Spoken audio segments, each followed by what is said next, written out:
Hello everyone. हमारे YouTube channel स्वास्थ्य education में आपका स्वागत है। मेरा नाम है गजेंद्र। इस चैनल के माध्यम से आप इंग्लिश सीखेंगे बिल्कुल बेसिक से एडवांस तक। आज की इस वीडियो में हम पढ़ने वाले हैं use of some any, much many and use of there.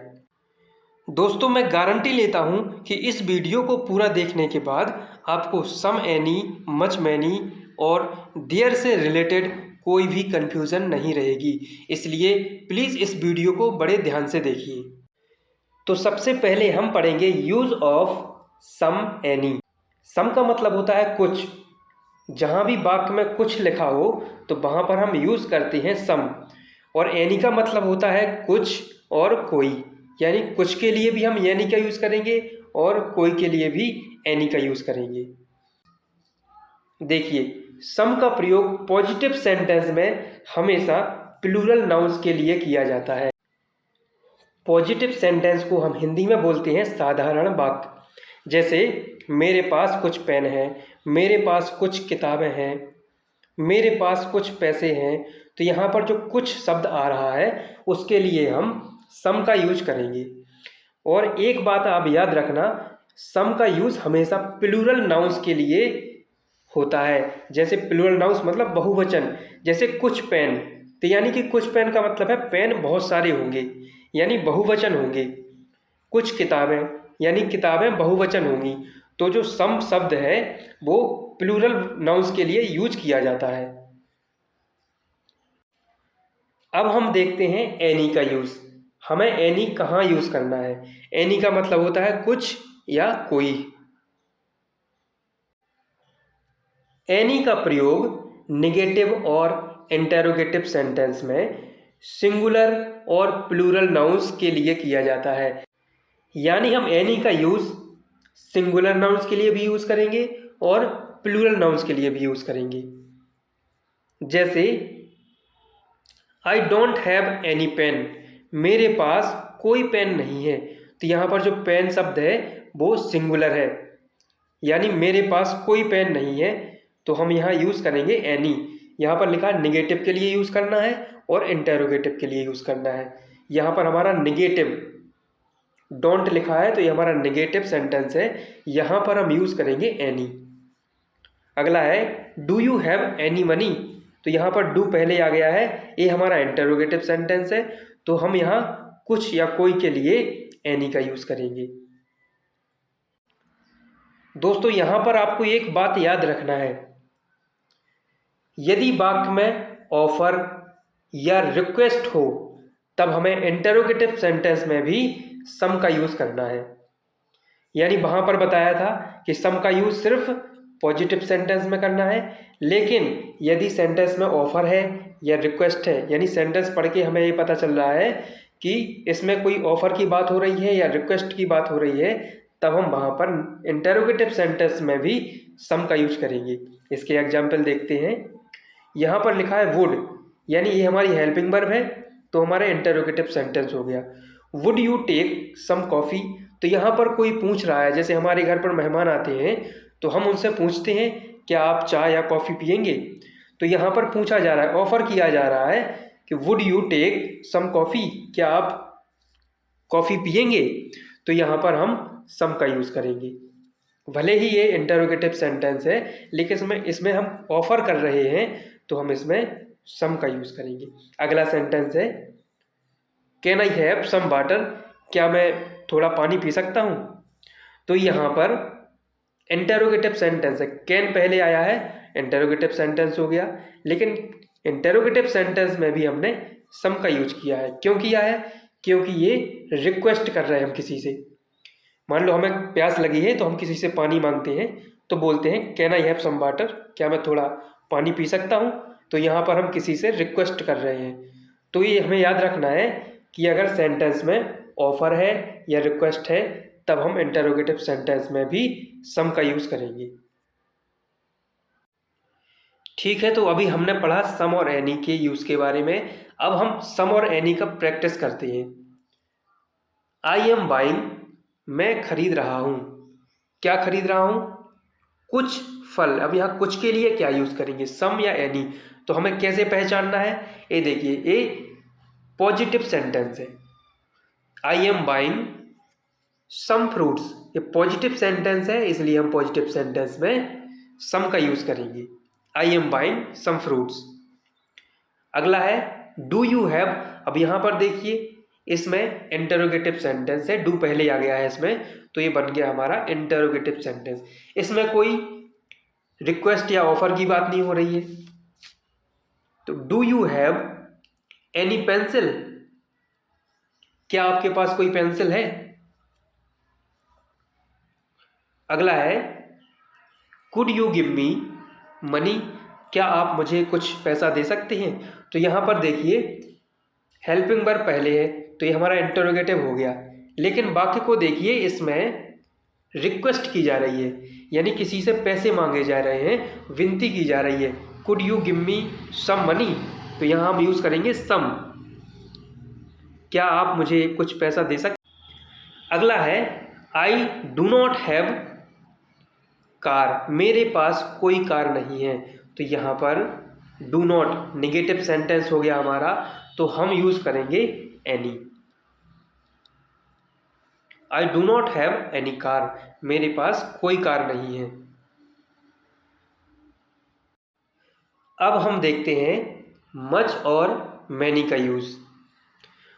तो सबसे पहले देखते हैं मैनी। मैनी का मतलब होता है कई या बहुत। तो यहां पर बहुत या कई के अर्थ में काउंटेबल नाउन्स, काउंटेबल नाउन्स का मतलब होता है जिनको हम गिन सकें, जिनकी गिनती हो सके। यही चीज़ इसमें इंपॉर्टेंट है कि मैनी का यूज़ कहाँ करना है, काउंटेबल नाउन्स। काउंटेबल नाउन्स का मतलब जिसकी गिनती हो सके। ऐसी बहुत सी चीज़ें हैं जिसकी हम गिनती कर सकते हैं, जैसे पेन, किताबें। जैसे हमारा हो गया मैनी बुक्स, यानी कई किताबें या बहुत किताबें। मैनी पेन्स, कई पेन या बहुत पेन। ठीक है, अब हम देखते हैं मच के यूज़ के बारे में। मच का मतलब होता है बहुत, जैसे लिखा हो बहुत सारा पानी या बहुत सारी शक्कर, बहुत चाय, बहुत कॉफ़ी। ठीक है, इसका है मच का यूज़ हमें अनकाउंटेबल नाउन्स के लिए करना है। यानी जहाँ पर भी अनकाउंटेबल नाउन आएगा और उसमें लिखा रहेगा बहुत, जैसे बहुत पानी, बहुत तेल, बहुत शक्कर, तो वहाँ पर हम यूज़ करेंगे मच। तो हमें इसमें बस यही डिफरेंस है कि मैनी का यूज़ हमें काउंटेबल नाउन्स के लिए करना है, मच का यूज़ अनकाउंटेबल नाउन्स के लिए करना है। जैसे much water, much sugar. I hope कि आपको समझ में आ गया होगा। मैनी का यूज़ हमें काउंटेबल नाउन जिसकी गिनती हो सके वहाँ करना है, और मच का यूज जिसकी गिनती ना हो सके वहाँ पर करना है। ठीक है, अभी इसकी प्रैक्टिस करेंगे तो आपको और भी अच्छे से समझ में आएगा। हमारा पहला क्वेश्चन है there is not oil in the pen.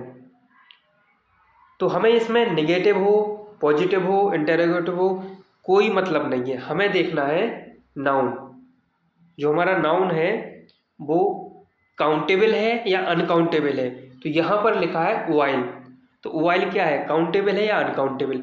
While यानी कि तेल, तेल की हम गिनती कर सकते हैं या नहीं कर सकते, नहीं कर सकते। तेल नहीं गिना जाता है, ऐसे थोड़ी बोलते हैं 1 तेल 2 तेल 3 तेल, नहीं बोलते हैं ना। लीटर में बोल सकते हैं 1 लीटर 2 लीटर, ठीक है, ml में भी बोल सकते हैं, लेकिन हम गिनती नहीं कर सकते। तो हमारा अनकाउंटेबल है वाइल, इसलिए हम यूज करेंगे much. There is not much oil in the pan, तवे में ज्यादा या बहुत तेल नहीं है। अगला है हाउ, यहां पर देखिए क्या लिखा है, ब्रदर्स। तो भाई है, भाई की गिनती का हो सकती है कि नहीं हो सकती है, हो सकती है। हम बोलते हैं ना 1 भाई 2 भाई 5 भाई, तो यहाँ पर भाइयों की गिनती हो सकती है। ये अनकाउंटेबल नाउन नहीं है, एक काउंटेबल नाउन है, तो हम यूज करेंगे मैनी।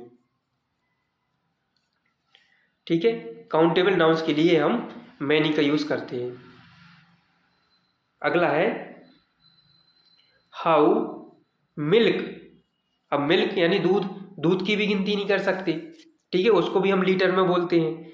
तो यहाँ पर ये अनकाउंटेबल नाउन हो गया, तो हम यूज करेंगे much, how much. How much milk do you drink daily, आप रोज कितना दूध पीते हैं। अगला सेंटेंस है आई हैव, अब इसके बाद क्या लिखा है, पेन्स, तो पेन की गिनती हो सकती है, बिल्कुल हो सकती है, हम पेन गिन सकते हैं, तो हम यूज़ करेंगे many. I have many pens, मेरे पास कई पेन हैं। अब हम पढ़ेंगे यूज ऑफ देयर। वैसे तो देयर का मतलब होता है वहाँ, देयर का मतलब वहाँ, लेकिन हमें यहाँ पर वहाँ का यूज़ नहीं पढ़ना है, हमें यहाँ देयर का यूज़ पढ़ना है एज अ सब्जेक्ट, यानी हम सब्जेक्ट की रूप में देयर का यूज़ पढ़ेंगे। दोस्तों कई सारे ऐसे वाक्य होते हैं जिनको पढ़ने के बाद हमें पता नहीं चलता है कि इसमें कौन सा सब्जेक्ट है और इसमें कौन सी वर्ब है, यानी कौन सी क्रिया हो रही है। तो ऐसे सेंटेंस की शुरुआत हम कैसे करेंगे, तो वहाँ पर हमें सब्जेक्ट की ज़रूरत पड़ेगी और वहाँ पर हम देयर को सब्जेक्ट बनाएंगे। दोस्तों अगर वीडियो अच्छा लग रहा हो तो प्लीज़ वीडियो को लाइक करें, चैनल को सब्सक्राइब करें और इस वीडियो को अपने दोस्तों के साथ भी शेयर करें ताकि वो भी इंग्लिश की नॉलेज ले सकें। ठीक है, तो जैसे हमारा पहला सेंटेंस हो गया, टोकरी में कुछ फल हैं। अब यहाँ पर कोई सब्जेक्ट पता नहीं चल रहा है, कोई इसमें काम भी नहीं हो रहा है, ठीक है, लेकिन इसमें क्या हो रहा है, इसमें किसी स्थान की बात हो रही है। टोकरी में, टोकरी में कुछ फल हैं, यानी देयर का यूज़ तभी करना है जब किसी स्थान की बात हो। जैसे छत पर 5 बंदर हैं, ठीक है, नदी में कई मेंढक हैं, तो यहाँ पर कौन सा स्थान है, छत पर, यहाँ पर क्या स्थान है, नदी में, तो यहाँ पर किसी ना किसी स्थान की बात होती है और जब भी किसी स्थान की बात हो तब उन वाक्यों में हम देयर का यूज़ करेंगे।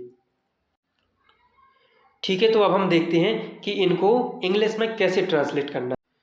तो सबसे पहले हम स्ट्रक्चर देखते हैं, हमें ये वाक्य कैसे बनाना है। तो सबसे पहले हम यूज़ करेंगे देयर, पहले हम देयर लिख देंगे, फिर हम लिखेंगे हेल्पिंग वर्ब, जो भी उसमें सहायक क्रिया होगी हम सहायक क्रिया लिखेंगे। फिर लिखना है वस्तु, यानी जो किस वस्तु की बात हो रही है, उस वाक्य में किस चीज़ की बात हो रही है वो हम चीज़ लिखेंगे। फिर लिखेंगे स्थान, यानी वो चीज़ कहाँ है, किस स्थान पर है, उस स्थान को लिखेंगे। जैसे टोकरी में कुछ फल हैं, अब यहाँ पर देखिए सबसे पहले हम स्टार्ट करेंगे देयर से, पहले हम लिख देंगे देयर। अब हेल्पिंग वर्ब हमारी क्या है को लिखेंगे are, there are, there are का मतलब हो गया वहाँ है, ठीक है, वहाँ है, क्या है वहाँ पर, सम फ्रूट्स, यानी पहले हमने देयर लिखा, फिर हमने हेल्पिंग वर्ब, फिर हमें वस्तु या सामान, यानी कौन सा सामान है, कुछ फल, ये हमारे सामान होगा। इसके बाद लिखेंगे हम स्थान, कुछ फल किस स्थान पर है, कहाँ पर रखे हैं, इन द बास्केट, टोकरी में। तो पहले देयर, फिर हेल्पिंग वर्ब, फिर वस्तु जिस वस्तु की बात हो रही है, फिर स्थान, बस बन गया हमारा sentence, there are some fruits in the basket.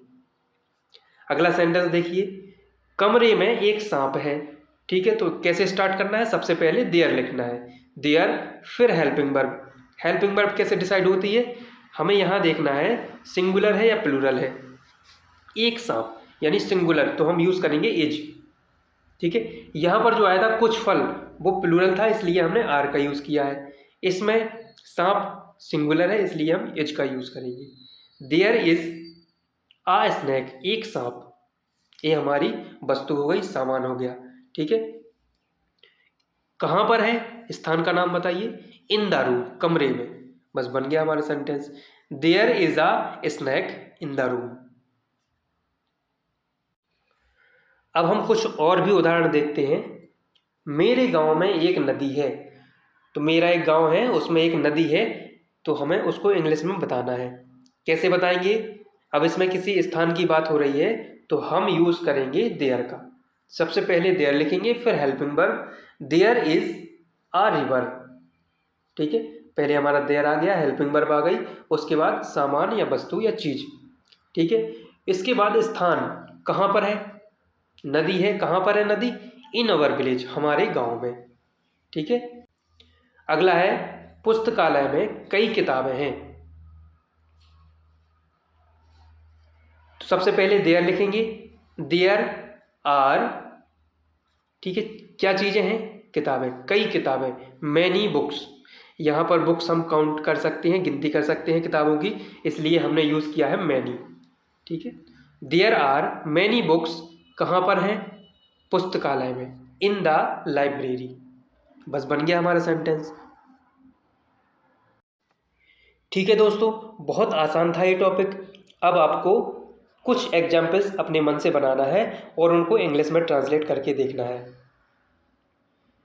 ठीक है। अगर वीडियो आपको अच्छा लगा हो तो प्लीज़ वीडियो को लाइक करें, चैनल को सब्सक्राइब करें, ताकि जब भी हमारा कोई नया वीडियो आए तो नोटिफिकेशन आपके पास तुरंत पहुंच जाए। हमारी इसी चैनल पर प्रतिदिन लाइव क्लासेस चलती हैं शाम को 8:30 बजे से 10 बजे तक, तो कृपया लाइव क्लासेस ज्वाइन करना ना भूलें। Thank you.